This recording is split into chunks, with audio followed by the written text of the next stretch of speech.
Hello mga kabarya, ito po naman tayo. Ang atin naman pong pag-uusapan ay tungkol po sa 5 piso coins na 2006.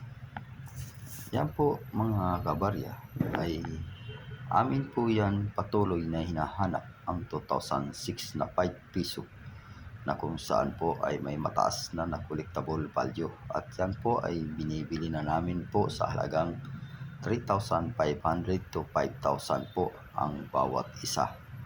Pag ang inyong hawak ay 2006 na 5 piso coins, yun po ang amin mga hinahanap. At kung mayroon po kayong mga hawak na 2006, ay pwede nyo po yan i-send dito sa amin sa comment section at amin po yan titingnan kaagad.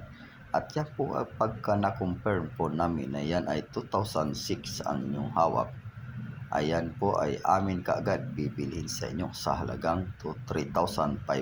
At kung maganda po ang kondisyon ay bibilhin po namin sa inyo ng 5,000 po ang isa ng inyong hawak na coins na 2006 5 piso coins. Kaya mga kabarya, marami pong salamat sa inyong panonood at sa aking mga video. Thank you, ang God bless to all.